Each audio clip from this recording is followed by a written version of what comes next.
Digital well-being is all about you getting a tad more happy.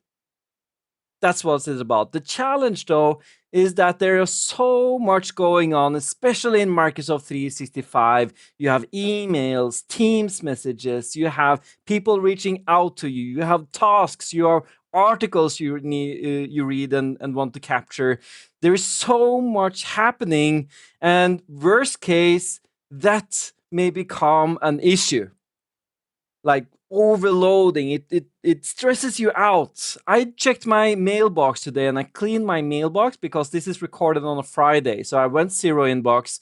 But I looked and I had 220 unread emails, or unprocessed emails, I would say. And that is stressful, even though that there were maybe 5 or maybe 7 of those emails that were actually actionable. It stresses me out because I don't know what's in that mailbox. And getting control over this, that's digital well-being. The module we're going to talk about today is notifications. And this is the 4th module we are talking about. The other modules have been, you can check out on YouTube over there. And notifications is about you getting a notification at the right time, or even muting it totally, completely. And what we are looking for then is social media, mobile, and vacation.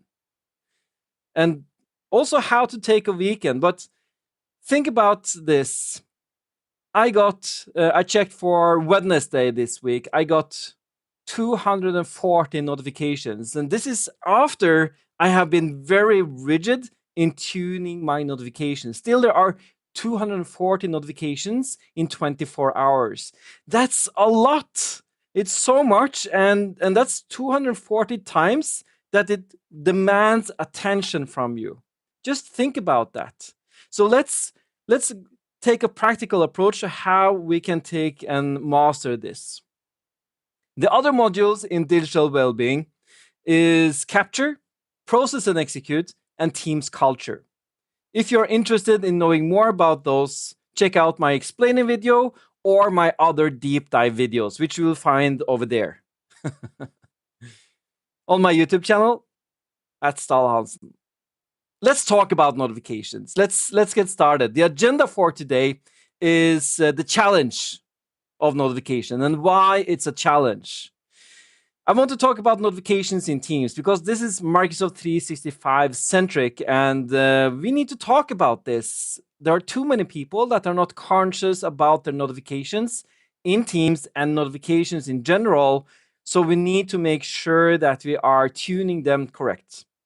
A prerequisite for this is Teams culture, chat culture, channel culture, and even meeting culture, so that you are able to have multiple channels where your conversations are happening, so that you're able to mute this conversation, follow this conversation, and then mute the one over there again, and remove yourself from channels and so on. Very important and a prerequisite to really succeed with notifications in Microsoft Teams.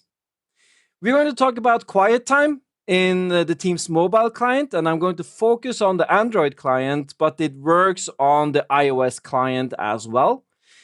We're going to talk about social media. We need to talk about social media because the reason you learned about this live stream, about this video, is through social media. That's the only platform I have used to market this video. And if you see it, means that you have caught it. But what else are you getting notifications about? What else is happening for you on social media like LinkedIn, Twitter, and Facebook? We're going to talk about the digital well-being app on Android and how we can lock the phone down on evenings, weekends, and vacation. And then I'm going to leave you with how to take vacation, what you should think about, how you should plan the days before the vacation and the days after the vacation. Very important. And the goal is to take vacation with peace of mind. That is what notifications are all about. Getting the peace of mind consistently over time.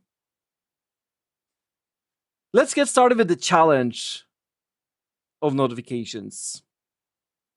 And there is a challenge, especially if you look at Microsoft Teams. And there are 3 locations, actually 4 locations, you can get a notification.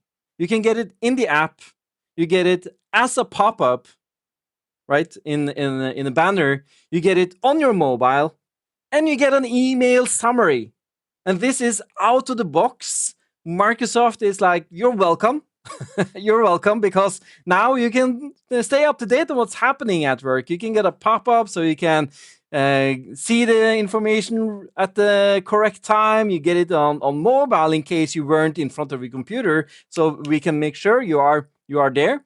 And we give you a summary on email, so that in case you missed something, then we got you. And you can get it on an hourly basis, on a daily basis, on a weekly basis. You can decide yourself, but we are giving you a daily by default. The problem with this, though, is that you may get the same notification 4 times. You get it first as a banner, but you are not clicking on it, but you're aware of it. Then you are seeing it as a notification in the app, so you read it. And then maybe if you have configured this completely wrong, you also have it on your mobile. So, okay, you're finished with the notification on the Teams client, and then you go to your mobile. Oh, yeah, there was a notification here. Oh, I read it, but suddenly there's a new notification. So I start answering it on my phone, and then I put the phone down, and then I go back to Teams, and then this is how it works. So, like mobile, leave the mobile, back to Teams, work in Teams or mobile, and so on. And then we go to Outlook and find the summary of the same notification. That's a challenge, people. There's so much information out there, and we are multiplying it by 4.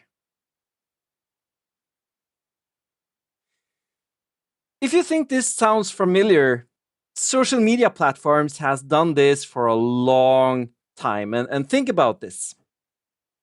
LinkedIn got created in 2003. Microsoft bought LinkedIn in 2016. Teams was launched about that time. And the research LinkedIn has for how to keep you in the app is now seemingly transferred to Teams, because they work the same way. You have in-app notifications, you can have pop-ups, you get it on mobile, and then you get an email summary. There's so much information also for the social media platforms. And then it's the same for Facebook, same for Twitter, same for Instagram, Snapchat, you name it. That's how they are created, because they measure their success by how much time you spend in the application. They want to show you like this endless timeline, so you keep scrolling and scrolling and scrolling, and then sometimes you are answering stuff you already have read. And an old post like, oh yeah, this was like 2 years ago. I just actually found a Twitter tweet that people are starting to answer, which was 2 years ago, and it shows up in my feed again. It's like super old, and people are not noticing in that, so they still keep commenting. And yeah, but I read it 2 years ago. I don't need to read it again. It's also outdated information. That's the challenge. And if you have seen the documentary The Social Dilemma on Netflix, if you haven't, I urge you to do it, because it is about how they have hacked our brains. Like, they have hacked us. They know how we work. They know what we want to see on their platform.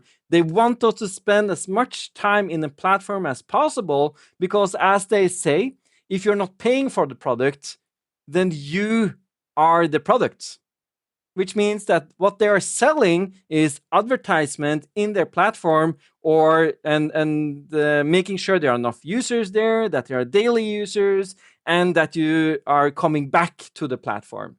So they have mechanisms like, if you haven't been there for quite some time, you may have noticed this, that on your social media platform, it will say, hey, you haven't been here for a week. Do you want to like take a look? Take a look at what's happening, what's going on. And you say, yeah, okay, I will do that. And then 2 hours later, right, you are still on the platform. Maybe not on Facebook and Twitter anymore, but if you're looking at platforms like TikTok and YouTube Shorts and so on, those are like endless streams of stuff you actually want to see. And yeah, time gets lost. So think about this. There's one more thing, though, which is important, and that is the phone, the mobile phone. I want to call it the smartphone, really.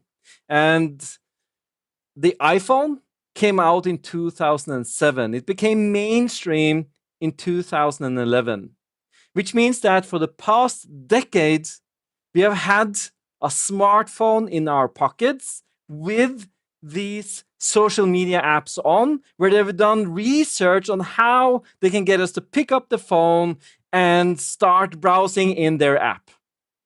They're trying to induce those dopamine rushes. And the moment you get hooked on those, you start doing it by yourself, picking up the phone and see if there's something happening. I do this all the time. So I myself is totally damaged in this way. So I need to work really hard in like resisting that urge. So I have some tips that I'm going to share with you today on how to resist that urge. But we have had a dopamine rush trainer in our pockets. We have been induced with all this great content. And if you're thinking that, no, I think the next step now is that I uninstall the app and just leave the platform completely because there's so much rubbish there because I've been there now for 10 years and I'm getting nothing out of it. There's so much junk. My response to that is that you're doing it wrong. There's nothing wrong with these platforms. And all of them have adjustments that you can make in order to change them, tune them, and make them valuable for you. So, my suggestion is that we take control of this, take control of Teams, take control of the social media platforms, and take control of all the apps you are using. So, if you think that Teams is, no, that's an enterprise product, they're not thinking in that way. Or are they? That's how they measure their success. That's what they talk about in financial calls. How many daily or now monthly active users do they have?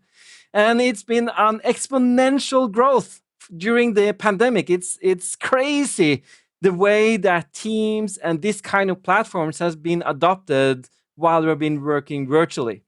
So now we are at 250 million and counting on monthly active users. How do you create monthly active users? You hack them with dopamine rushes. You give them the same notifications 4 times. You make sure that people are aware that stuff is happening in the platform so that you are returning to the platform.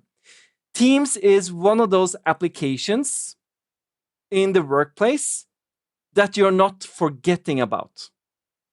Because there's always something in there. You are chatting there, you're doing meetings, you are doing channel conversations. Maybe you have some other applications connected to Teams, which is that is not an application you just forget about, like other products you may have in your office. You may have some social networks, you may have some intranet stuff that you're like, oh yeah, I forgot to check that. I haven't been there for a month or two.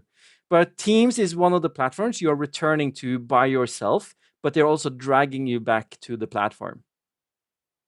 And this means I believe that this is the number one skill that we need to master for the next decade. I believe now the smartphone, is in its youth. And the childhood was the previous decade where it was fun. It was not obligatory. It was you testing out platforms, the app developers testing out concepts on you to see what sticks. But you can always sign out. You can always uninstall. You can always remove it. You can always like not be there or not open it because it was like private stuff and wasn't work related at all. That has now changed. Now we have Teams. It works as a social media app. And if you're not taking control of it, if you're doing the same as you do with Facebook, as you do with LinkedIn, as you do with Instagram, and maybe choose not to be there, you sign out, uninstall the application. And I've seen many people like, oh yeah, uninstalled Facebook a month ago. I've never been this calm before. It's like I can't remember the last time I was this calm. I think, yeah, that's great, but you're not teaching yourself to take control over this. You're not teaching yourself to actually survive it. You're just removing it. You're just removing that distraction. What if we can take control of this? What if we can make the platforms work for you? That is the skill you need to master. And I don't think it will happen overnight. It takes a lot of time, takes a lot of effort to do this, but try to do it this week, next month, this year, this decade. And on organizational level, I think it will take years before everyone is in the same place regarding this skill. There are 3 questions when you get a notification you need to ask yourself. Why did I get it? Like, what is this notification? What are you informing me about? Where did it come from? What kind of application is this? And why are you informing me about this? Why are you including me in this conversation? So evaluate that. The next is, was it useful for me? Did I learn something? Was it so important that I needed to know about it right then and there? Like, if I haven't heard about this, if I haven't seen this, if I haven't received that notification at the right time, what would have happened? Would I have lost my job? Would I have been outdated of information? What would have happened? Evaluate that. And then the third question is, how can I get it at the right time? What does that mean? It means 2 things. It means that maybe you shouldn't suppress it. You want that notification, but not when you're making dinner, not when you are at the kids' practice, not when you are in the grocery store, not when you are out with friends. But when on your own time you want to get it, or during work time, the time where you are active, that's definitely when you want that pop-up, especially on your mobile phone. But it could also be that, okay, how can I turn this off? Because this wasn't useful for me. Maybe you want to turn off the push notification, but want to keep the in-app notification. Or maybe you want to even remove the in-app notification. And in-app notifications are great because those you see when you are in the app. So when you go into the app on your own time, that's when you will see those notifications. But maybe you don't even need that. And we need to talk about this. So yeah, let's do that. Let's talk about notifications in Teams. I'm going to give you the basic drill down that you should already have been doing. You've probably been in there some time as well to have a look. The first question I get though is, how can IT roll out this policy? And I think the answer is awesome. Are you ready for it? We can't. And that's great, because if we roll out a policy like, oh yeah, we think that this is the best way to get notifications in Teams, that may not be correct for a certain type of workers, personas. Maybe they really need those notifications. So what we should do, we should teach them this. What I'm going to show you right now, you should teach your users, teach your peers about this way of setting up your notifications. The most important skill though is this, right? Ask yourself those 3 questions every time. Why did I get it? Was it useful for me? And how can I tune it?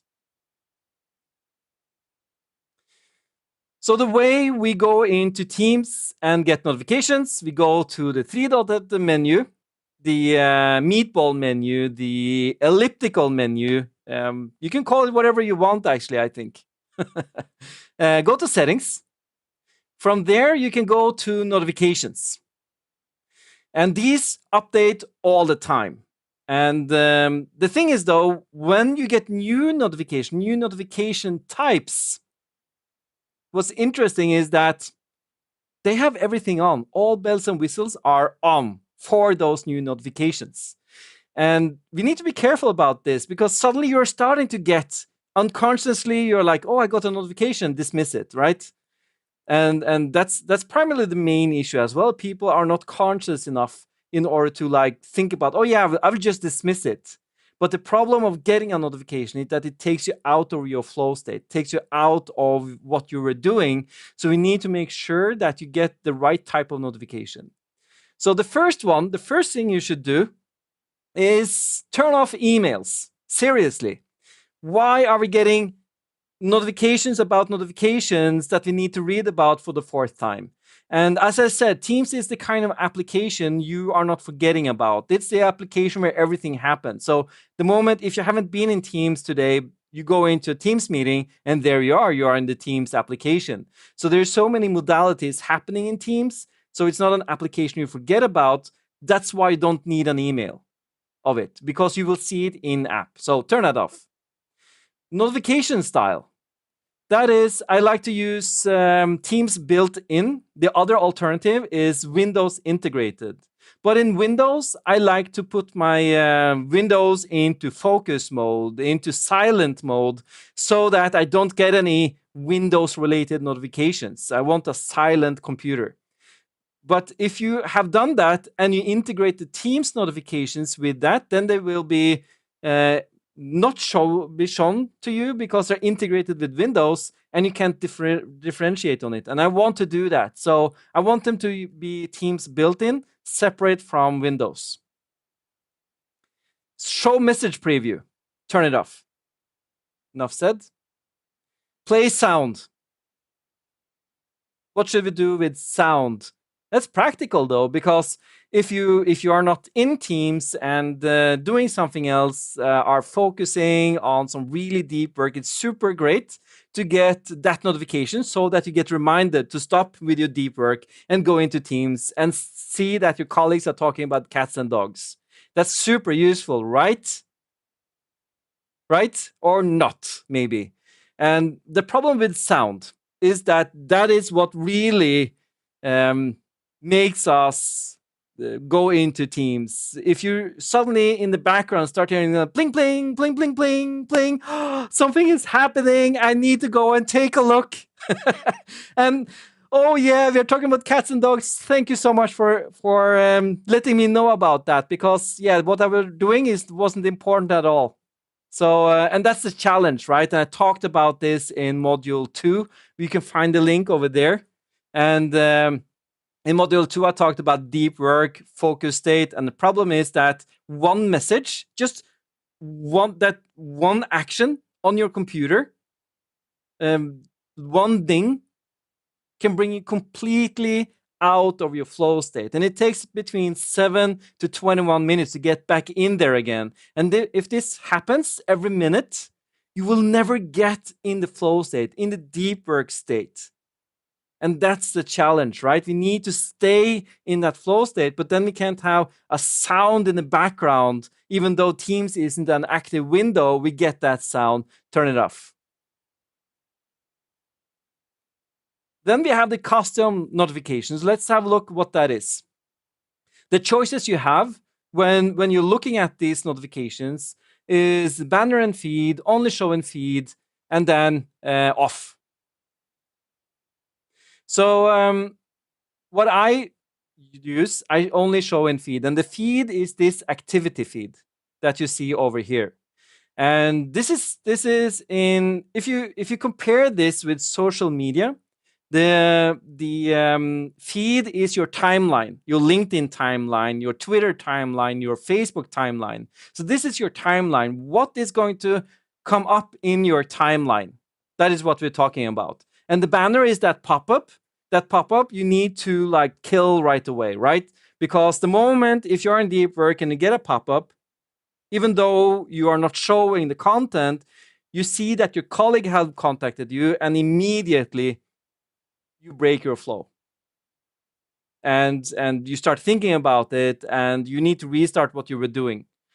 And we are so drilled into looking into these pop-ups. Have you ever been in a meeting where someone were presenting something, and they, of course, they had pop-ups for everything, and you starting reading other people's email because it thought it was for you? That is how damaged we are with these pop-ups, that we think it's for us. Even just by looking at the pop-up, you think, oh yeah, what's that? Why is he contacting me? Like we are, oh yeah, it's not, it's your pop-up. Okay, that's we're good now. And then for pin channels, I don't want any extra work for that. And then channel mentions, I show in feed. So the feed is my timeline. That is where I want to collect my notifications. Next is chat. Chat, I want to turn off. And then people ask me, what? Are you turning off notifications for chat? And I say yes. And the reason for that is this one. One chat, if you don't turn these off, messages, likes, and reactions, you get 2 notifications. 2 notifications, people. You get one in chat and one in the activity feed. It turns out chat has its own activity feed. So you don't need an extra one. And the problem is that you cannot turn off mention. So if you mention me in chat, I get 2 notifications. Thank you very much. Of course, you will get that notification, get an at mention. If you have muted the conversation, then that's useful because then you will get that one notification. But please, I don't want a notification about the notification. So sometimes I go into chat, answer the chat, but it doesn't even go away in the activity feed. So then I go to the activity feed and read the same message one more time.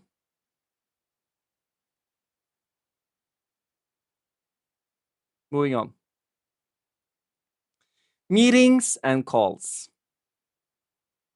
Here you see banner for meeting started notifications. What's that all about? That's this one.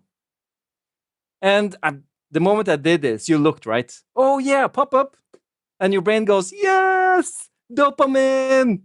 And it restarts read it. And who is Rachel? Why is she calling me? I don't know any Rachel.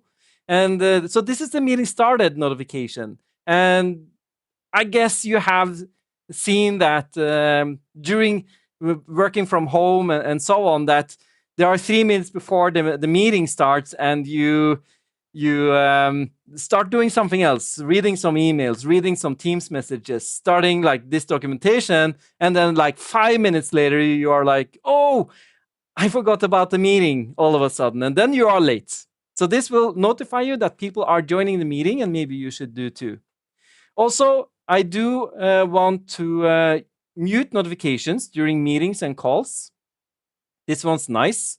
And I think that's very important because we want to do as much single tasking as possible when we are in meeting. We want to have effective meetings. And I talked about this in the Teams culture module, how to run effective meetings, and muting those notifications during meetings, very important. And then this one is so important. Meeting chat notifications. The biggest problem I hear people say is that join a large meeting, maybe 100 people in the call, and people are chatting, having side discussions in chat, and you get like pop-up on pop-up on pop-up on pop-up on pop-up, and you can't even see the chat because the pop-ups are in the way. Turn it off, mute chat notifications because you are in the meeting. You don't need a notification about the meeting that you are actually in, and it was actually you they were replying to, because you are active in the chat. You don't need that. You will see that unread message, that there is an unread message in the meeting. So yeah, turn off meeting chat notification, very important. People. So I think this is quite new. This was placed somewhere else earlier. Now you can You can even go the other way around, right? You have specific people that you can follow and get a notification when they become available, because you're waiting for them to become available so that you can talk to them, have a call with them, ask them a question, or maybe get some support. So you can go that way and add those people so that you can, okay, I want to mute a lot, but these people I want to get an update on. And what you get an update on is when they become available. But you can also remove it though, turn off. So I don't have this. This is my buddy. He's very inactive, so he can stay. Viva Insights is in here now. And Viva Insights has multiple notifications. The notification I've been experimenting with is the virtual commute reminder. I think virtual commute is a big part, and I talked about that in module 2 about process and execute, how you can use virtual commute to wind down after your day. This one gives you a reminder of that, and I would like to have that in my feed. I don't need a banner for it, seriously. And you have praise reminder, meeting effectiveness surveys, notifications, and so on. And so I keep all these in the feeds. And then you can go in and control them if you really want them in the Viva Insights app. Approvals is in here as well. What kind of approvals do you have? And what's interesting is that I configured this a year ago, and then these came along. And as you see, banner and feed, that's the default one.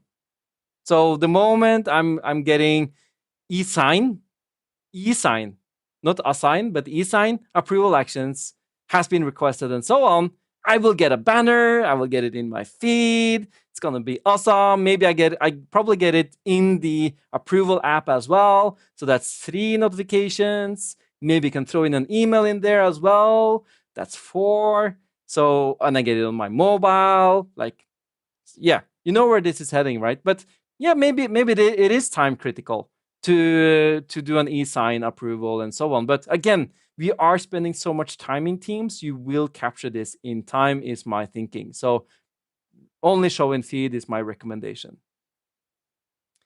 Other notifications. Someone you know joined Teams. Maybe. No.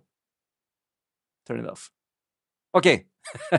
That was notifications. That's how I like to do it. How do you like to do it? Do you like those banners? Do you need that sound? And think about it. Do you really need that sound? Do you need that email? Maybe you're not thought about it and understand and are asking like, why are you including me in this conversation on email? I saw it in Teams. So go in here and turn it off. And we need to teach people this. So that's why it's so great that we are not rolling this out via IT. But now we're getting to the important stuff, because this is like in-app notification we talked about. Now we're going to talk about your digital health, because this is the device you bring with you. It's the first thing I look at and the last thing I look at in a day. And it's the most looked at thing in my life, I think. Yeah, I think so. Everything is happening in here. I talk with my family in here even.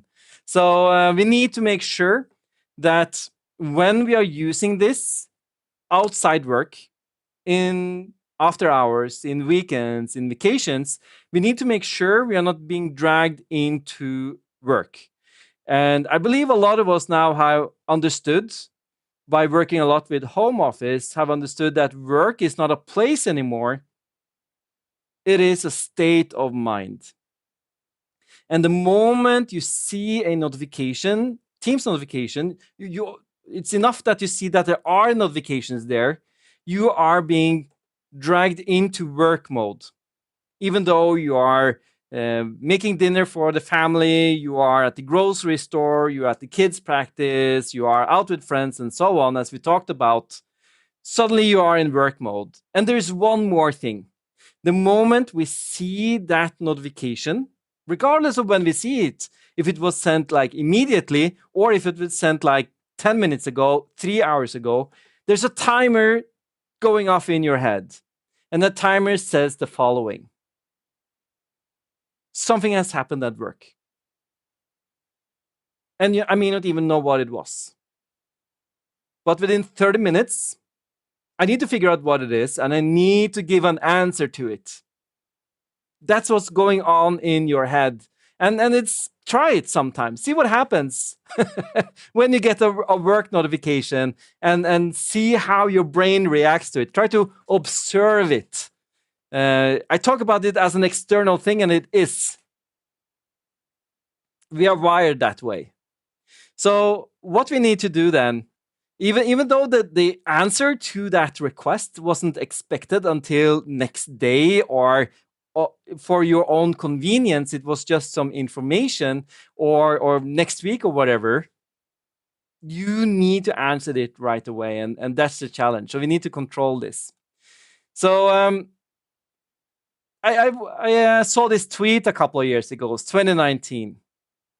And which said that there are people who send you Teams messages at 3 in the middle of the night. What the beep is wrong with you? What happened in your head? Because I woke up from this and I couldn't sleep after this. Like, are you like mentally ill or something, working in the middle of the night? I'm on the other side though. I'm thinking if you got woken up at 3 a.m. in the middle of the night by a notification, then you are doing this wrong. Yes, you are. You are now at this level of digital literacy, like zero level digital literacy. Yeah, that's what I'm saying. Because if you are, I'm going to bring you up to this level though during the session so that this doesn't happen. And this is very important. I think two things need to happen. I had some discussions this week as well because I were in some in-person conferences for once, and the discussion went like, yes, you can turn it off, or maybe you can use that new feature where you can delay emails, and soon you will be able to delay Teams messages. And they think like, yeah, that I will probably use that instead, because I don't know if you have mastered this skill or not. So I will maybe do you a favor, do me a favor by delaying that message. I think that's 100% wrong. I'm so not agreeing with this. And here's why. I don't know when you are working.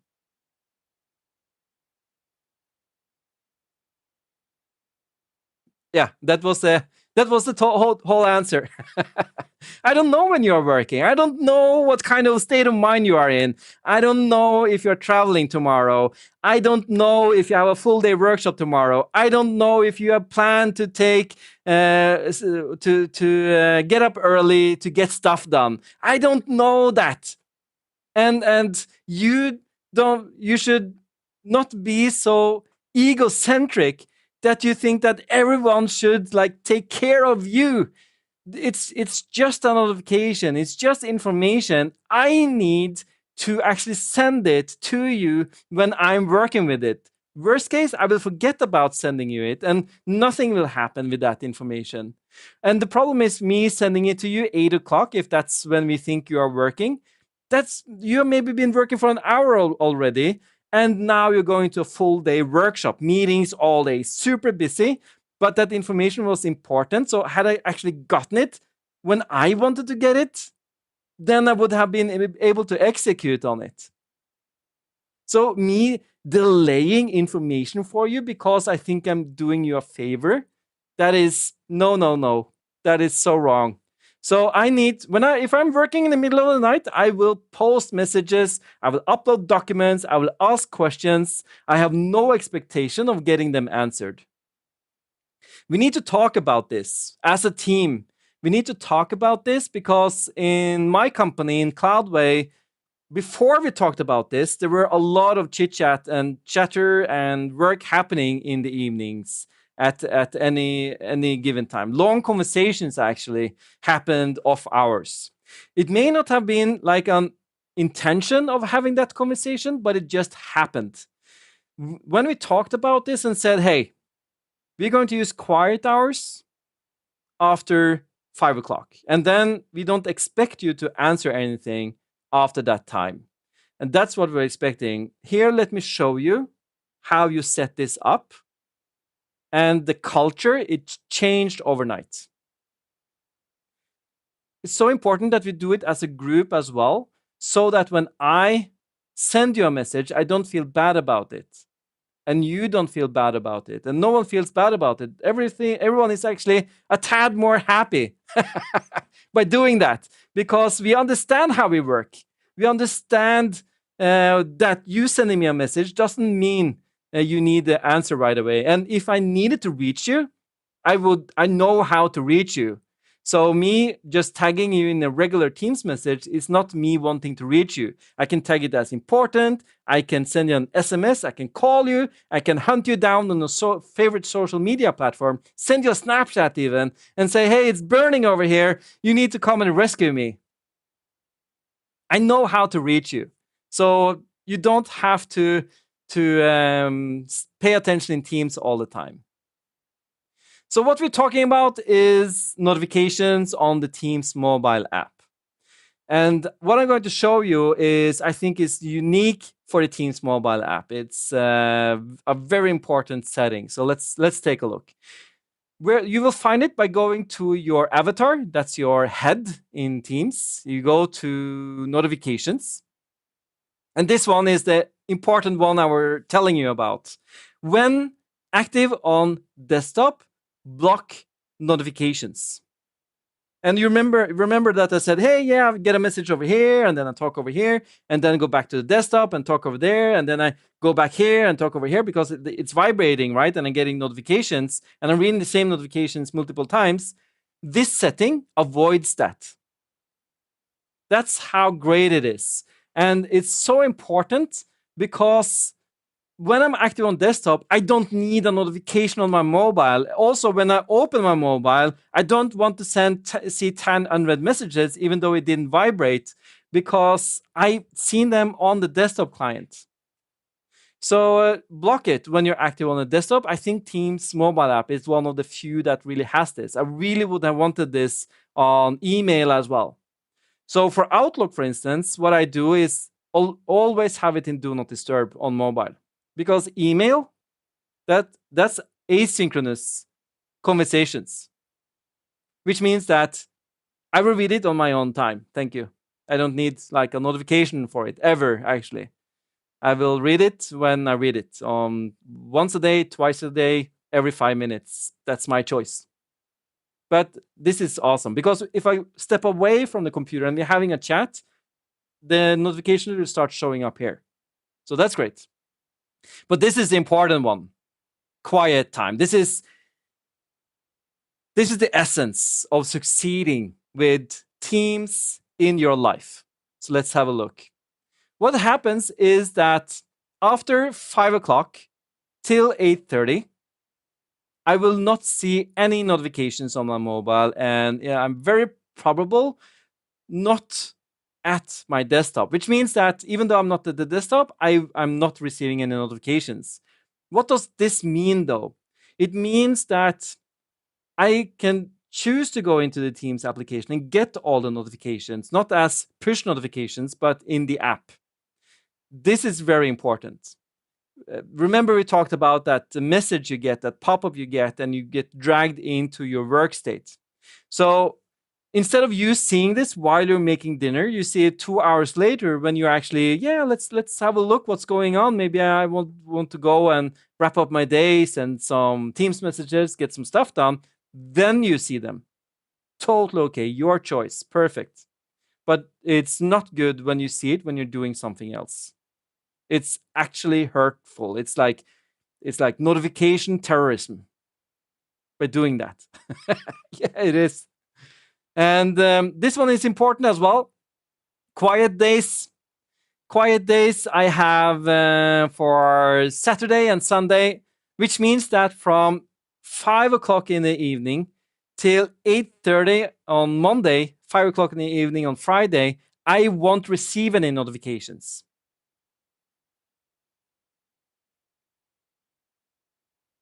It's beautiful.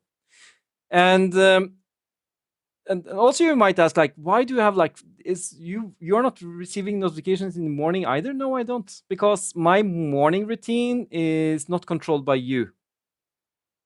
It's controlled by me.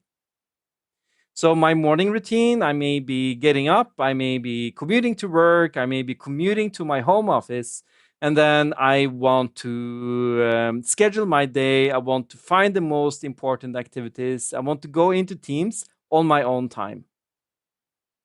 So that's why I don't get any push notifications until 8:30. There's one more thing, and this is Android specific, unfortunately, which is you can be more granular of what you're blocking. I am allowing important messages to pass through this. So even though I have quiet hours and quiet days, I still, if you mark it as important, I will get that notification. And I'm on my phone all the time. So I will see it in reasonable time. So I've told my peers that if you need to reach me, mark it as important, and I will see it. So if you need me during the evening, if you need me to be aware of something happening, if you need me to do something during the weekend, I'm there. No problem. So instead of me like, hey, you need to call me, send me an SMS, reach out to me on Facebook, whatever, just mark the message that's important. I will see it. It's beautiful. And then badge counts. I want to hide that. And this is Android only as well, I think, where you can actually hide the badge counts. I think is very, very important as well, because just opening your phone and seeing that you have a 10 unread messages, that's like, what's happening, what's going on. Oh, yeah, you were talking about cats and dogs, right? So, yeah, I was dragged into it. Didn't have any need to be there. So the badge count, if it's possible to do it on iOS, I don't know. And you can do this either on the application level, or you can do it in here as well to turn off badge count. So I actually have turned off all badge counts on my phone in Android, because you can do that. It's very practical, actually. Again, because I am in control over when I want to go into the apps, and I don't care if it's 20 messages in there, because none of them were so important that they came through to me. That's notifications on Teams mobile, and this is important. What I just showed you right now, and this is digital well-being together with Teams.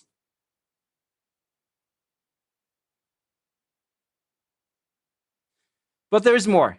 There are more platforms we are on. And the goal here, our goal, is to be able to use your phone, stream multimedia, stream Disney Plus, stream Netflix, stream YouTube, stream whatever, listen to an ebook, read an ebook, talk to your friends and family on other platforms without you needing to put it away, because there's too much work happening here. Also, we don't want you to sign out. We don't want you to uninstall the application, because then you have inconvenienced yourself. You now need to log on in order to read a message. That takes a lot more time than just opening the app and checking what's going on. So take control of this. The same techniques can be used for other social media platforms. Let's have a look. Let's dive into this, because this is, I think, is very important as well. If you are an IT professional, someone working in the information worker business, getting stuff done, you are probably on social media platforms as well. And personally, I think it's wrong if you're not leaving the platform for GDPR reasons or other ethical reasons. You're just leaving because you got too many Candy Crush invitations. That's on you, right? You can do something about this. So let's have a look. LinkedIn.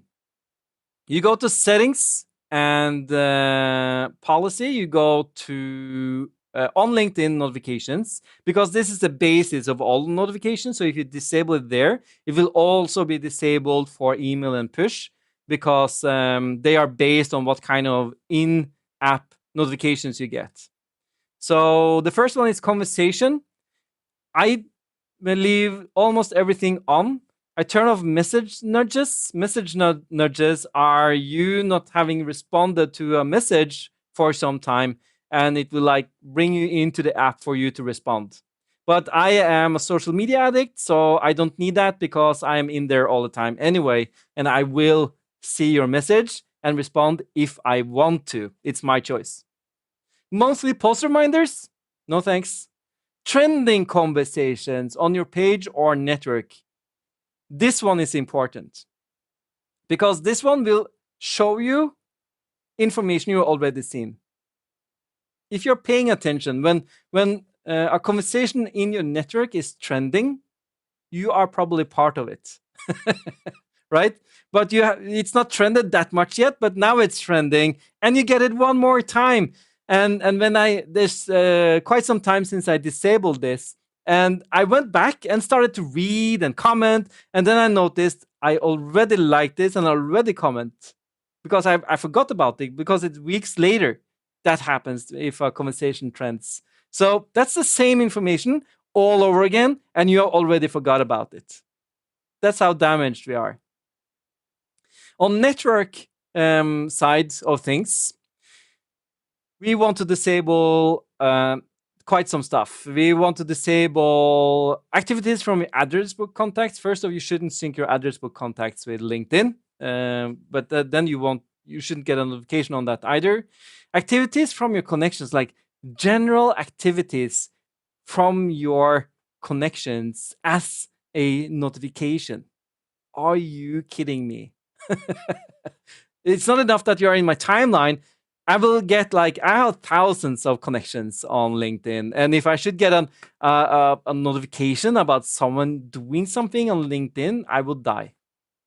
Literally, I would uninstall the app actually. So don't do that. Go in here and turn it off. Activities from your extended, no, turn it off. And don't sync your address. And this one, birthdays on LinkedIn. Are you serious? I thought actually they removed this, but I found it when I created this session. And yeah, no. City changes. Seriously, why should I care about that? So I have thousands of connections on LinkedIn, and you move from one city to the other. I don't care about that because I care about what you do and where you do it, but I don't need a notification if you change your city, if you're tuning your profile, maybe being more specific, or maybe you want to show up into a different location. Turn that off. Seriously. More on the network side. Connection anniversaries. Again, this is not Facebook, people. So that we have been connected for 5 years, very uninteresting information. And getting a notification about that's so waste of time.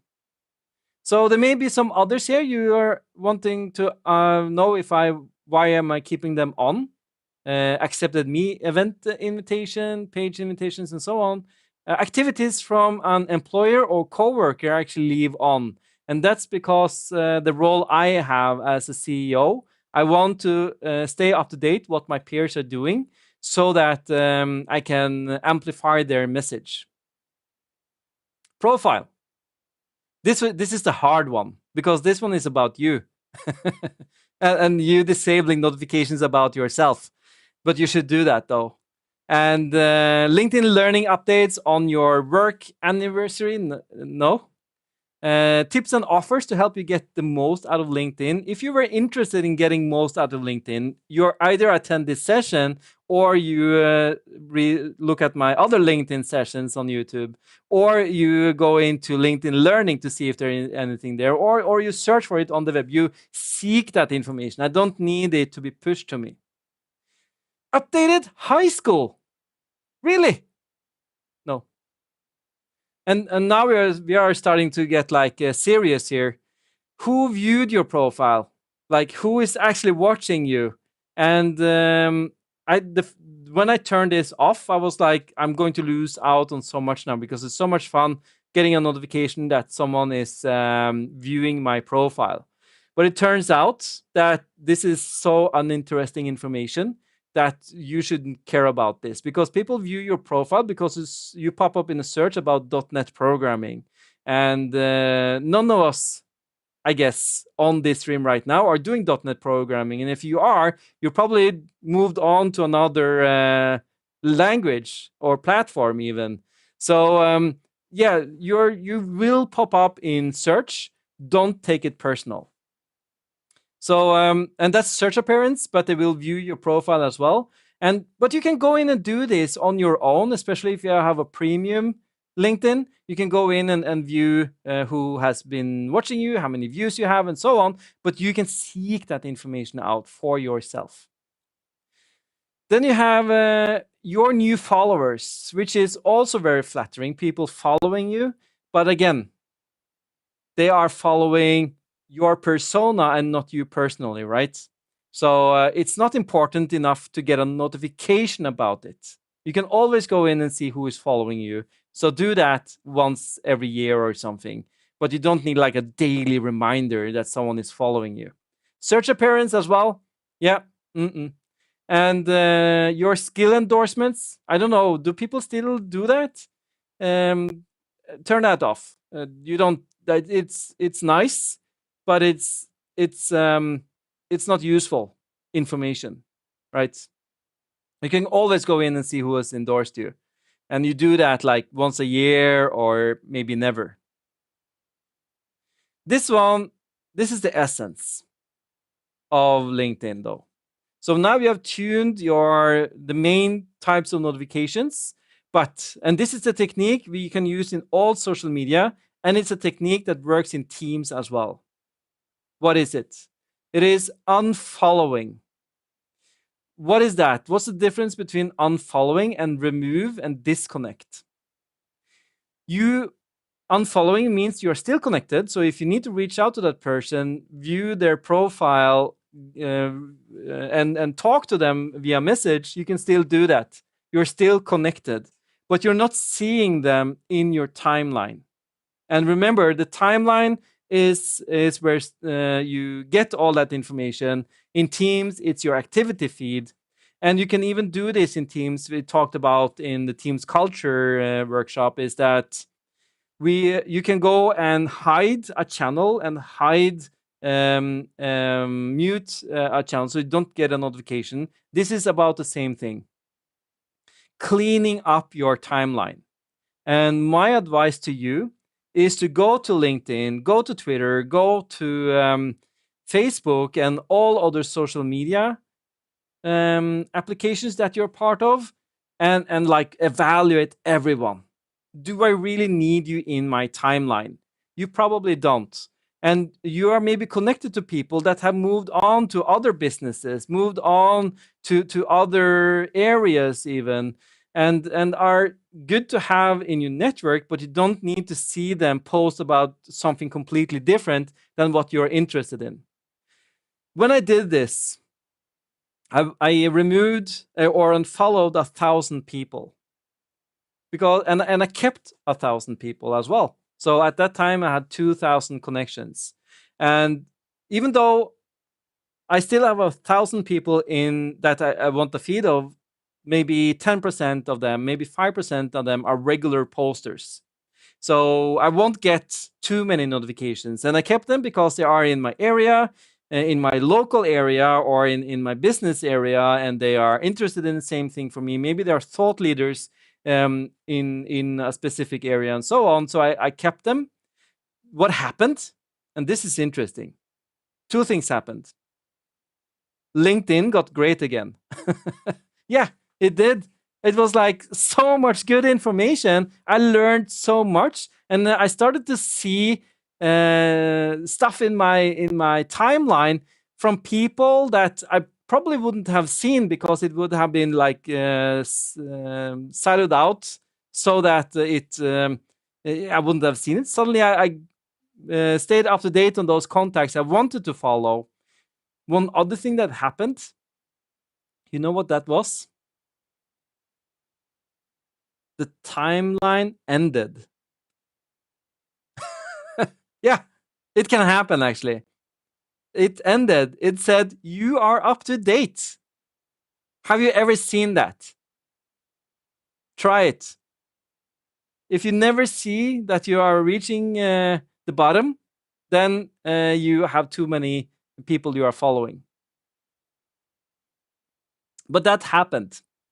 And then what happens for me on a psychological level is that LinkedIn becomes less interesting, less intense, so that me being like totally caught up is that yeah, I don't need to go in and look at that endless feed anymore, because next time I'm going in, maybe there are just a couple of posts there.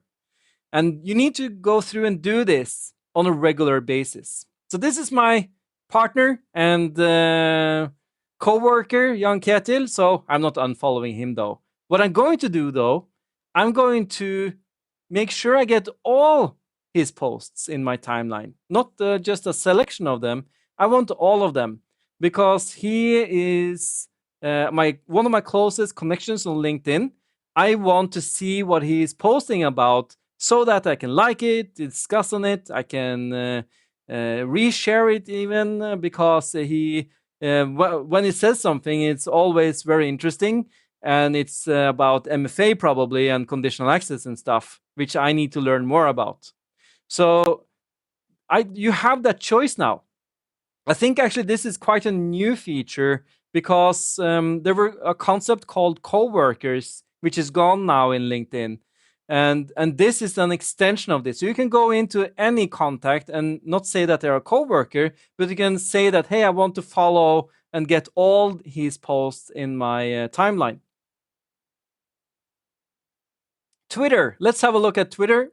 So you go to notifications, and then you go to the cogwheel.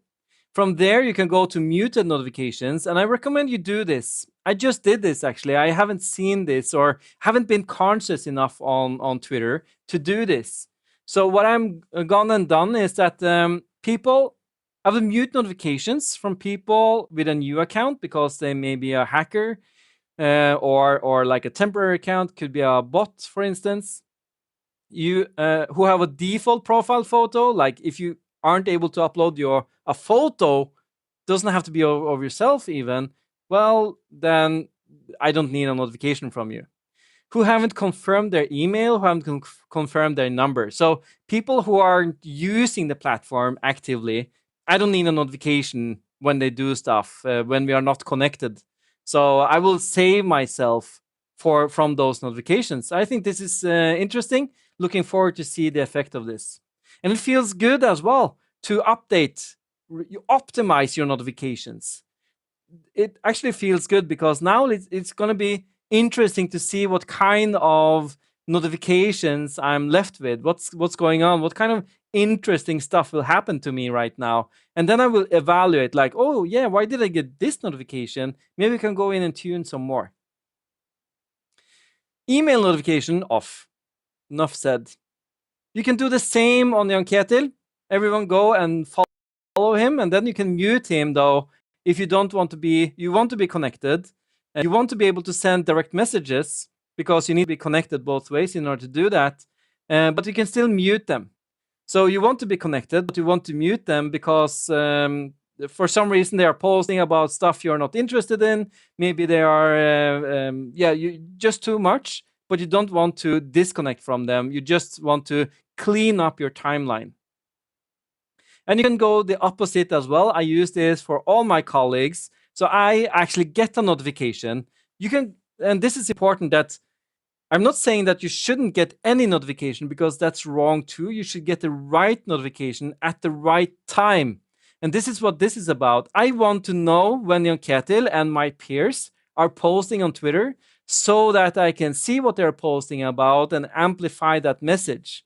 And and also if I talk to them and they say, hey, yeah, did you see my tweet? I was like, didn't know you were on Twitter even. And that's like, oh yeah, you should see my tweet. I see how interested you are in me. And no, I'm super interested. I'm actually stalking you. Facebook. Looking so much forward to Obi-Wan. And you go to settings and privacy, you go to settings, and you go to notifications. And from there, you go through the notifications and updates from your friends. I want them in my timeline. I don't want a push notification on it. And you may even turn off this completely. But this one I have turned off. Birthdays I have turned off. And the reason for that is there's always someone's birthday. I don't need a notification of that. If I'm super interested in birthdays, I just go and look it up. So, yeah, save yourself like daily notifications. Video, I have turned off. People you may know, why should I get a notification about that? Pages you manage, pages you follow. Marketplace, I've turned off. If you go back, reminders, tags, I have push on. Comments, I have push on mobile. Friend request is push only, so I'm not getting like an email or something like that. So you can even get an SMS, like seriously. Also, go and unfollow groups. You're probably a member of so many groups. You don't have to disconnect from them, but you can unfollow them, which means they get removed from your timeline. But now we are over to the important stuff. All the people from your high school, all the people you may know, you can go and unfollow them. And this is when Facebook becomes useful, because I am actually just following my colleagues and my family and my extended family. I'm not following everyone. I'm not following, so I don't need to get updated on people I went to high school with, what they eat for dinner. I may look them up sometimes because, like, hey, what's going on? But I don't need them in my timeline. But I still want to be connected to them, but I don't need them in my timeline. So you can clean up your timeline. And I didn't show this, but you can also block all like apps and games, block them so that you never get asked to be part of a Candy Crush run. And you can do the opposite as well. You can follow and then favorite them. That means you get all the posts when them and about them, and you may even get some extra notifications as well. So your timeline will post about their posts. So go the other way for those people closest to you, so you can pay attention to that. That's why we are on Facebook, right? To stay up to date on family and friends. And I think that's important to tune your social media, tune Teams. We need to level up on notifications.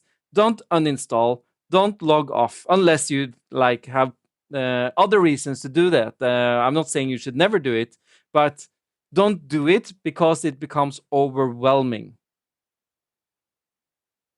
Overwhelming in social media and Teams is you not being capable of controlling this.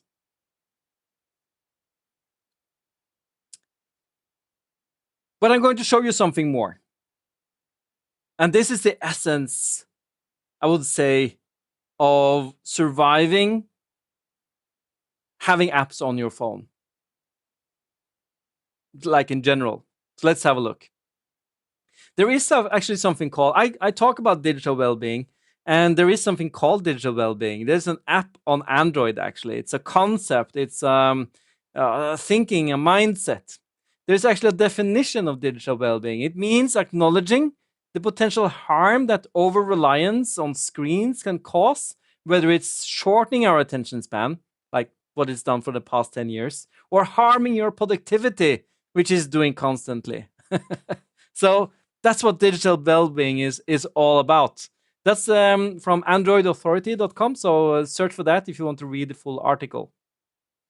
But there is, on Android, there is an app, and you probably have something similar. I haven't investigated that for iOS, but the digital well-being app is beautiful. I love it. Here's why. So you go to the digital well-being and parental control. I don't know why they like combine those. But I see number of unlocks, I see number of notifications, and this is the at 12 a.m. So don't be impressed by the numbers here. They are not impressive, or they are impressively high, I would say. So number of unlocks, I think you should go in here every day and check. But this shows either how dependent you are or what you're actually doing on your phone. It's interesting to see and analyze what you're doing. So these are the unlocks, and these are the apps I opened after unlocking. So Twitter, LinkedIn, you see where this goes, right? I'm in email, but you're saying, yeah, but I didn't get any notifications on email. Yeah, but it doesn't mean I don't read email, right? I'm on internet, Teams, I watch Disney Plus, Star Wars, Mandalorian, Boba Fett, Obi-Wan, Ewoks, even. Yeah. Camera, Facebook, those are the apps I use. And yeah, take a look. Here you can also define if you want to limit the time. I don't subscribe to that. I don't think that's never a solution. I need to work when I work. I need to get a notification at the right time. And you saying, hey, yeah, no, you spent 2 hours now. You can't go in there anymore. But I need to check something. So don't limit me. I will limit myself, and I will show you how. Notifications. So yeah, on a Monday, 248 notifications, and this is me actively using digital well-being.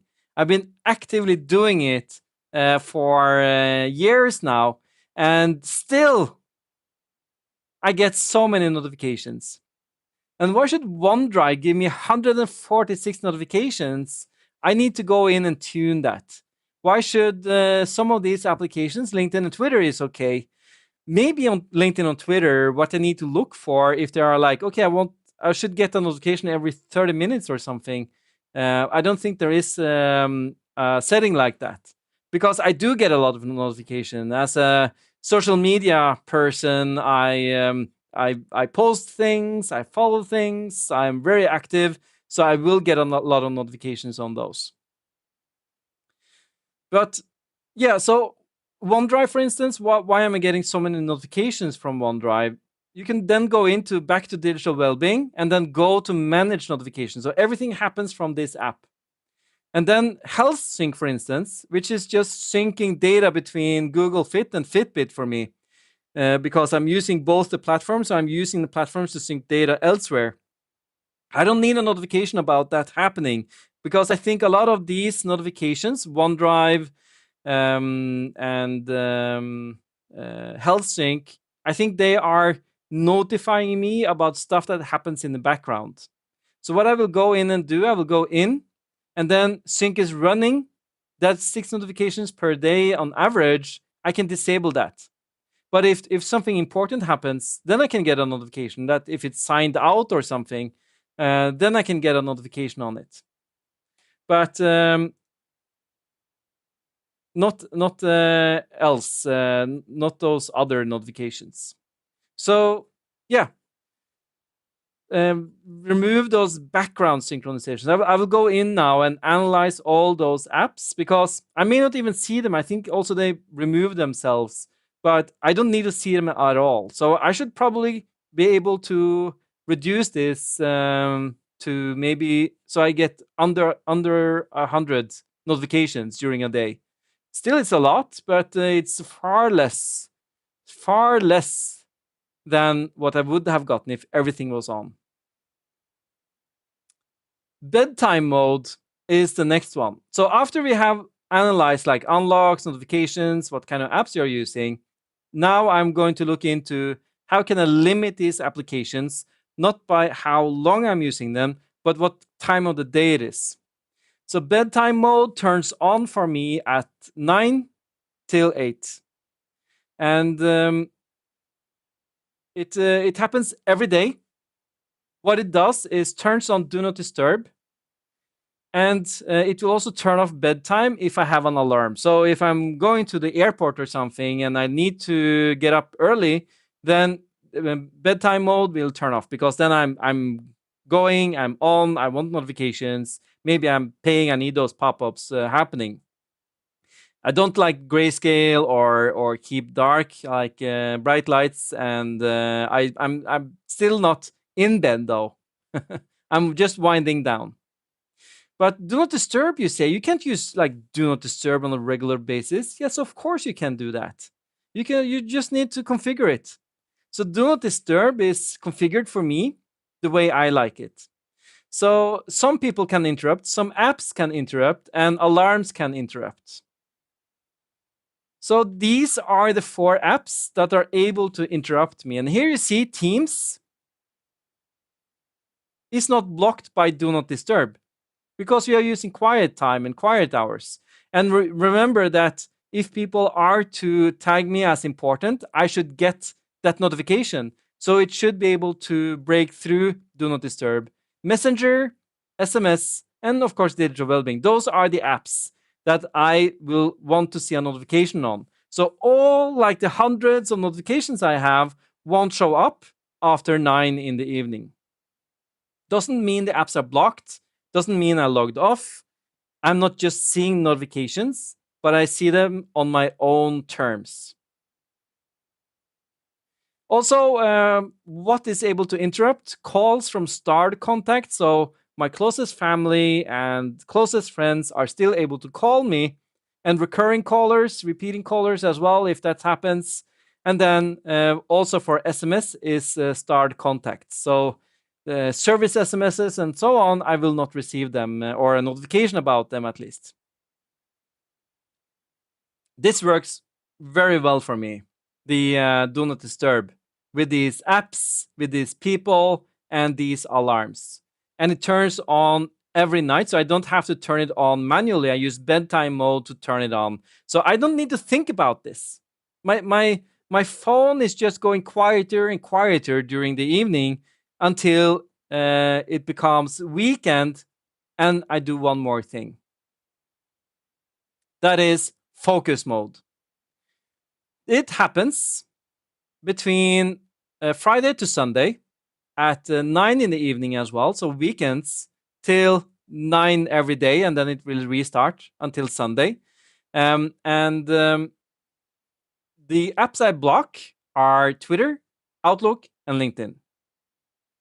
I'm still not blocking Teams again because Teams has its quiet time. So I'm not getting any notifications from Teams that I don't want, and I'm probably gonna open Teams a couple of times during the weekend, even though I'm not going to do anything there. Just checking if something is demanding my attention. But again, I will do that on my time, and I try to totally forget about it. That's my goal. So LinkedIn, Outlook, and Twitter, those are the 3 applications I block. I don't block any other applications, but what happens now is that now my phone has become a personal phone. All the other applications, YouTube, Disney Plus, internet, all the other applications I use for paying with NFC, organizing my kids' practice, and so on and so forth, staying in touch with my family and friends on social media, I can still do that because Facebook is not blocked here, right? That's how I stay up to date with friends and family. So what happens then is that you can still open them. So, but they are grayed out, and you get a if you. The problem though is that you open them because that's what you do when you're on your phone. You just open them, and you get a warning. Do you really want to do this? Aren't you like winding down and doing something else? I say, yeah, that's a good reminder. Thank you. So yeah, I won't do that because I didn't really have anything to do there. But yeah, or I want to go in and use the app for 5 minutes. What happens is that it will shut down like that. We'll give you a 1 minute warning, but I always forget about it. So sometimes when I'm in middle of a post, it's like, no, you're done. It's okay though. Yeah, that's okay. It's my own fault. but yeah, getting that it shuts down automatically. And next time you go into, you'll get the same message. Same for LinkedIn and same for Outlook through the launcher. So I won't accidentally see any emails. I won't accidentally see any Teams messages. I won't accidentally see any LinkedIn or Twitter messages as well, because all of these are work related for me. And again, as we talked about, the moment you see something work related, your mind goes off. And 30 minutes, you need to respond, you need to post about this, you need to blog about this. And yeah, it feels more important than what it is. I think the world will survive without you looking at a notification, something happening for like a day or two. Actually, like 99.99% of the time on these platforms, I think so. This is a good reminder, and this is how I survive weekends. Now let's talk about vacation, because weekends are like short vacations, right? But there's important that you also prepare for weekends and vacations. I mean, because I have a vocation. What is a vocation? Vocation is when you are doing something, get paid for it, but you would have done it for free. That's vocation. I don't have a job, and then that I'm not doing when I'm not at a job. I'm passionate about this. That's why I do this video, is because I'm so passionate that I actually release this content for free on the internet, hoping that it will help someone. So that's a vocation. And it's a challenge having a vocation, because it's your hobby, it's your passion, and it's your work as well. So it actually takes a lot of your time to work on it. But it's not healthy, even when you have a vocation, to be in that state of mind all the time. So you need to learn how to take a vacation. The most important thing, and I'm also telling my closest peers about this, is that 1 week is not vacation. That's time off. That's something else. Because it turns out takes about 1 to 1.5 weeks for you to detox from your work, from your vocation, so that you can focus on your vacation.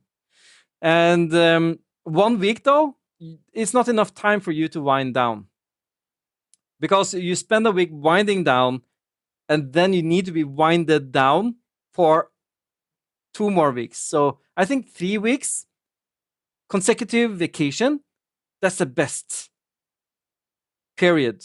Personally, I try to take longer vacations than that as well, because there's something happening when you have a long vacation. You come back with new ideas, like completely new ideas. One example is that after last year's summer vacation, I came back and we started doing 4-day work days, work weeks, like no meeting Fridays.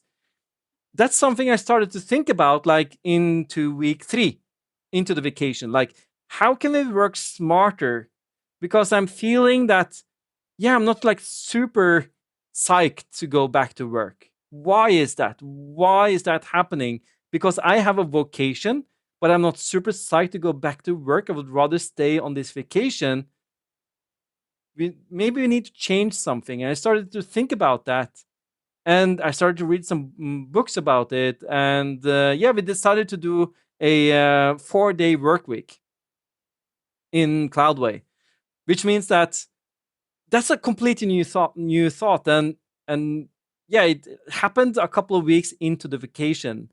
So strange things happen when you think about other stuff for a long time. Maybe you discover your passion, you've discovered that you do have a vocation. You maybe think that, hey, we need to do something else, reflect on that. Or maybe you even reflect on that, yeah, it may be time for me to change what I do at my work. Maybe I want to either climb the ladder, or maybe I do not want to climb the ladder and I want to stay where I'm at. I want to have fun, and I want to be an effective employee, and I want to work smart with Microsoft 365. Maybe you discover that on week 3 is like, I need to watch Ståle's deep dive sessions on digital well-being because I think I'm missing out, and now I have the capacity to do that.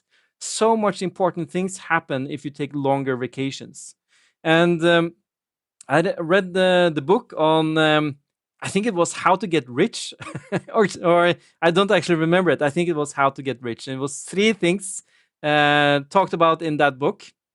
It was have a work you're happy with, make work for you, which means that do something recurring so it will start paying off even when you sleep, and take long vacations. I think it was How to Measure Success or something, or a combination of that. I don't actually remember the name of the book. But yeah, long vacations, that's a luxury. I understand that you who are watching this video may not be in the same position as I am, but try to take, instead of taking 2 days there, 3 days over there, 1 day over there, try to take at least 2 weeks once a year and see what happens. Once every second year, see what happens. Strange things happen when you have longer vacations. But how should we do this? How can we disconnect so much that we are not present at work for multiple weeks and work not burning down? How can that happen? Okay, first off, run away. That's the best advice I can give you. Just, okay, I'm going to have a vacation now. Bye. That's how not to do it. Yeah, it is. Because that's when you are not able to take vacation. It's just because you just went on vacation. You need to prepare for vacation. You need to make sure that you're ready for vacation. You need to be mentally ready, and you're not mentally ready when you have tons of actions in your head and you have unresolved conversations with your peers and customers and so on. You need to resolve everything. That's the short version. Resolve everything or plan for it when you get back. So there are five techniques I will show you on how to take vacation. And this is the culmination of digital well-being I'm telling you about now, because we're going to use all the techniques you have learned through this course. From module 1 to capture information, module 2 to process and execute on the information, module 3, which is the team's culture, and then module 4, which we talked about now, which is about turning off your phone. So pay attention. Everything is happening right now. So first off, book time in your calendar. What do I mean with this? You add it to your calendar that you are on vacation. I don't subscribe to adding a multi-day event. I hate seeing that in the calendar because it's so subtle. It's so doesn't show up right. So and another problem with this is that for some reason you're working one of these days. What should you put in your calendar? Should you put both vacation and not vacation? Like, that doesn't work. So if you want to have like a flexible calendar, you use recurring events instead. Set it at auto office, reminder as none. So you don't get an alarm, a notification that, hey, yeah, every morning you are on vacation. Congratulations. Maybe you want that though, and you're free to do that. But I'm recurring this, and I'm taking this is in December, so mid-December till mid-January. That was when I had Christmas break. Fantastic. So your spot for vacation is your location, right? That's what you do. And yeah, so now you're out of office. You are reminder none. You have set it as recurring. But if I'm going to work on the 21st and the 22nd of December, I can do that. And then I just remove those occurrences of my vacation. You can send a message in Teams as well. This is apparently Christmas vacation. So I can go in on here and set my status and message. So on Christmas vacation, and here you see we are homing back to what we can do on Android here. Mark the message as important to reach me using the red exclamation mark, and show when people message me. And I'm also setting the status for this message on a custom time. So this message will turn off before I come back to work, which is great. I really like this approach. I'm telling my peers how to contact me, and I'm telling them for how long it will be, and it will be gone when I'm actually back. Also, I have appear offline. You can also set duration for a manual set status. I appear offline, and this is something I do for weekends as well. Because even though I open Teams during a weekend, I'm not online. Don't contact me, and I don't want you to see me online either, so that you feel obligated to talk to me. So I'm offline, and I'm offline during the entire vacations. Even though I'm in Teams at some point, I'm still offline unless I want to reset that status. But yeah, me just popping in to see what's happening doesn't mean I'm online. Doesn't mean I'm back. Just a choice I did in order to go into the client, and it turns off at the same time as the message. Cool, right? What's cool now is that I'm offline. I have a status message, and I have out of office because that's shown from my calendar that I'm out of office. How cool is this? So I have the correct status, the correct message in Teams, and then you have one more question for me, right? What do we do with out of office for vacation? I personally do not use out of office. I don't want to let people who send me email what I'm doing. And I don't have out of office internally either, because that's done through Teams and that calendar event. So I am out of office to those who need to know. But someone sending me an email doesn't necessarily need to know that I am on vacation. Two reasons. In the beginning, I read email daily. Like that first week, the winding down week, I read email daily just to make sure I'm capturing everything that's happening. And the further I get into the vacation, the less important email I get. And I may say to someone and answer and say, "Hey, I saw you sent me this email. I'm on vacation. I will be back at that time.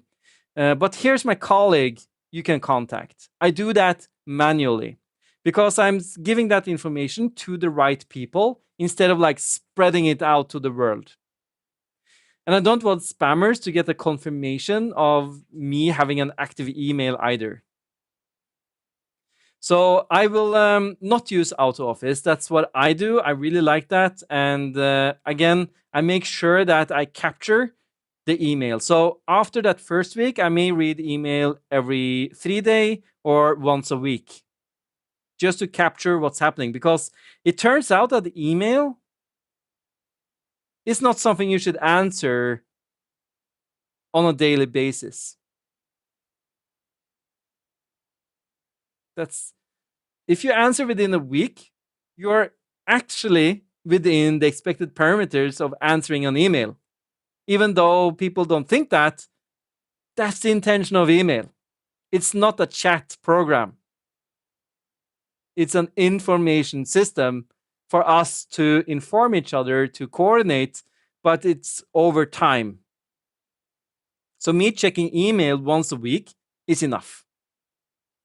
That I'm in work mode for 1 hour, that's okay for me. That's my choice, and that's what I do. So I don't like scheduling out of office. So that's a no from me. Then on that week, I would say, before your vacation, especially a long vacation, start setting expectations. Start zero out your inbox. Start brain dumping everything that needs to be done before you can successfully take a vacation. And this is important. That you don't have any activities that's lingering for you when you go to the vacation. Maybe that means you need to pull in some extra hours. But if you have identified for you what's most important for you to get completed before that vacation, the chance for you completing it is so much higher. And the feeling you get when you complete those activities, have full control over them, taking that vacation, then that's happiness. That's a couple of tads more happy, I would say. I won't show you the details here because I went through this in module 2 and module 1, where I talked about inbox zero. I talked about in module 1, and brain dump and capturing all your, or processing all your tasks. I talked about in module 2. So check those out. But plan your first week for getting back. Is also important. What are you going to do on the Monday you're back, on the Tuesday and Wednesday, and maybe even Thursday, and maybe even that Friday? And this is important as well, that you have a plan for what you're going to do. You have maybe moved some actions over there. You may have some meetings. My suggestion is not to plan any meetings the first day you are back. Spend it, recapture what you were doing, planning to do, go through your to-do, zero out your inbox again. Like the last thing and first thing you should do is to do that, because then you're ready. You are full. So reserve at least half a day when you're back to get up to speed. If you have like a 5-week vacation or a 6-week vacation, I would recommend to reserve the whole day just to get your bearings, just to restart your brain and get started again, and get in full control so that you're in full speed the day after. So plan your first week, and don't become this guy. I haven't checked my email since I started my vacation, and at this point, I'm too afraid to check it. don't become that guy, because that's lingering in the back of your head, and you're not having a proper vacation. If you're afraid for what you will see if you open Outlook, open Teams, and I'm going to be honest with you, I have this myself. Like I'm sometimes in especially the first week, the first thing I do, I just open, especially if I'm in a different time zone, I just open Outlook and Teams and see what's going on, and see that nothing's happened, so I'm good. Because you get those that's anxiety. It's real, people, but don't let it ruin your vacation. Take control of it. Tackle it head first.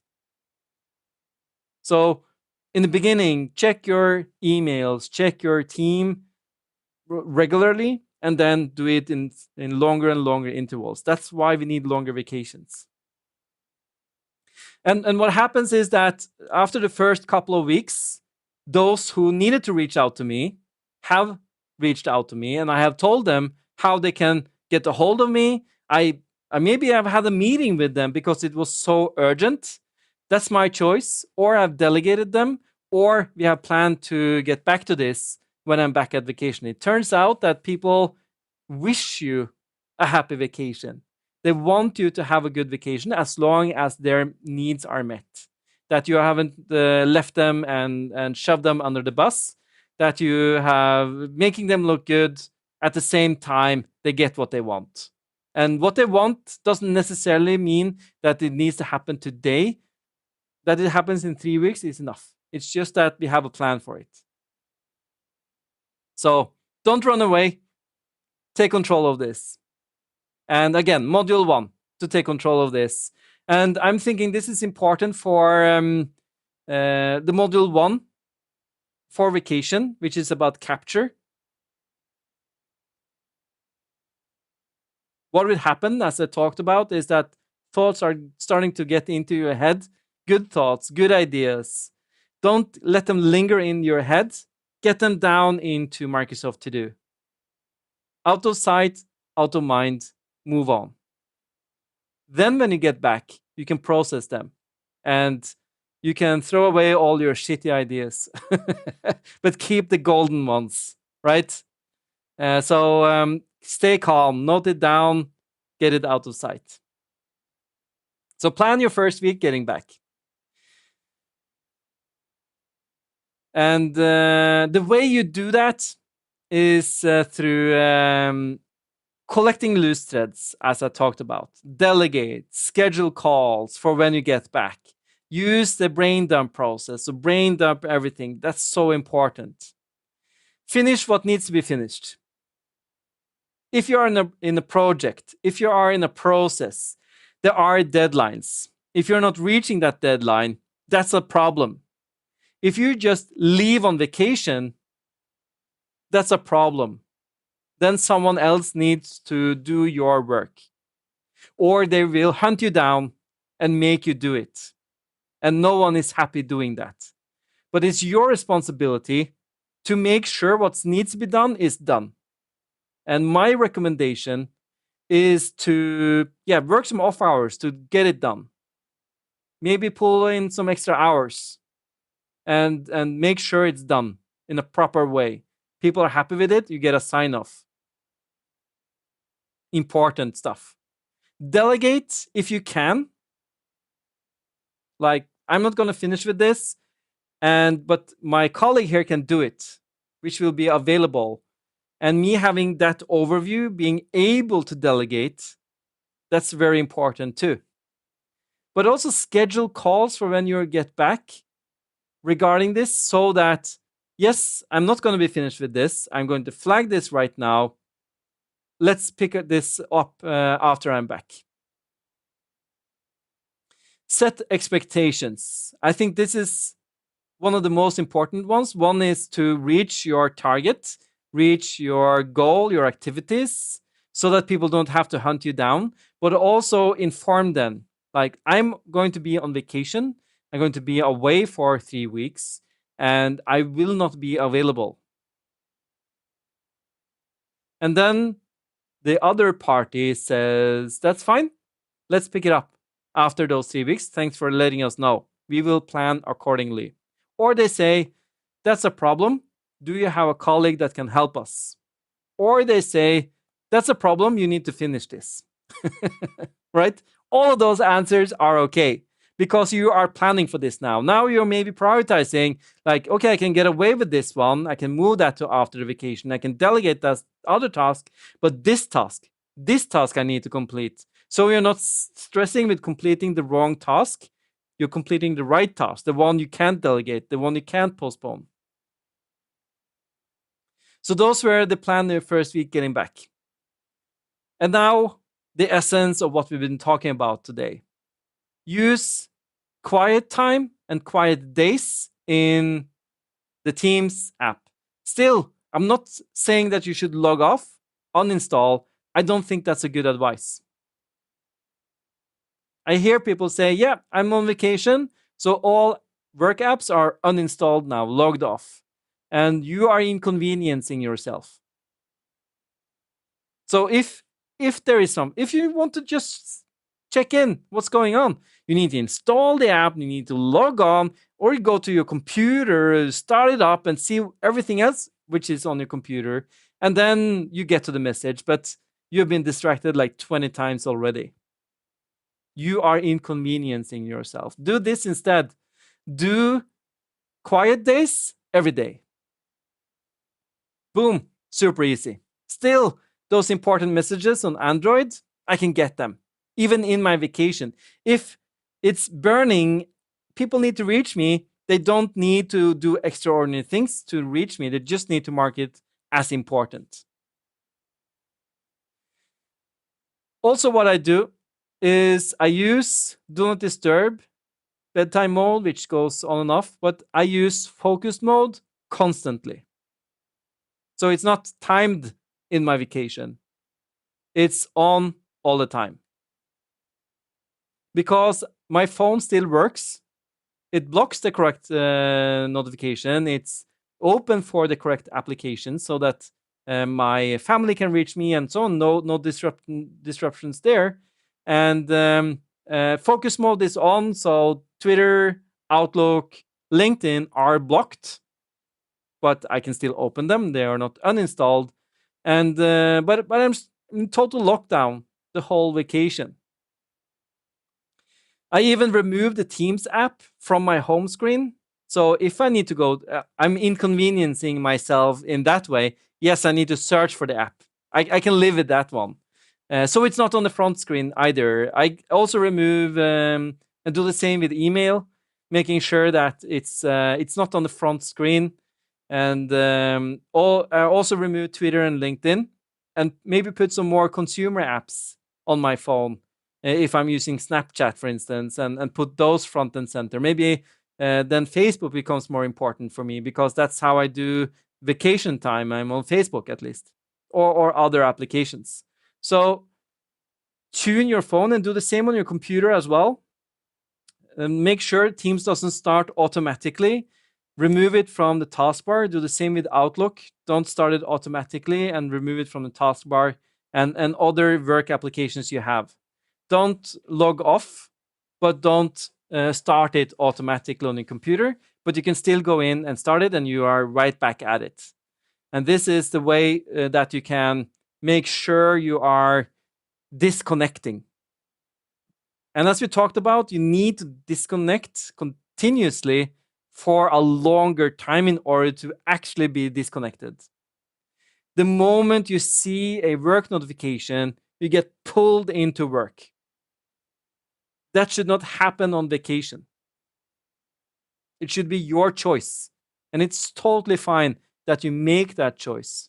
This is how you can start swimming up to the surface and starting to get your head over above water.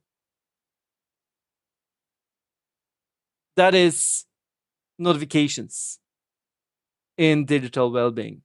I want to leave you with the whole modules for digital well-being, because notifications is a small part. And throughout this video, I have mentioned the capture module. I mentioned the process and execute module. I mentioned the team's culture module because, for instance, I'm on vacation and chat is happening in chat. Like we coordinate all our processes in chat. That's one channel, one stream. So when I get back from vacation and people have been working, discussing, and all that, I have 250 chat notifications. Totally useless for me. With a proper Teams culture, we've moved those conversations into channels, and I then can make sure and filter out what's not useful for me, and then go in and see what's useful for me. This is very important. And this is what we need to work on for the next like 10 years in order to succeed with this, not just as an individual, but as an organization as well. Very important. So start with yourself, start succeeding with capture and process, involve your team members on the team's culture and the notification culture, and see what happens. And what happens is that you take control over all these activities and you become so much more happier if you succeed with all these modules. And it may change how you view life, even. It may open up some doors because it turns out that happy people are more productive, more approachable, they're easier to talk to, and they are even more creative. And being in that state of mind at the right time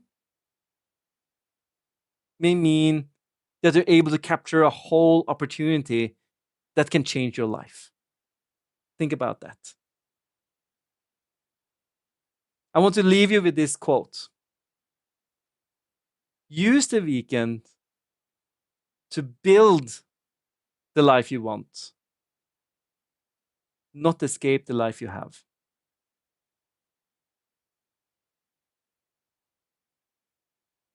Do the same with vacation as well.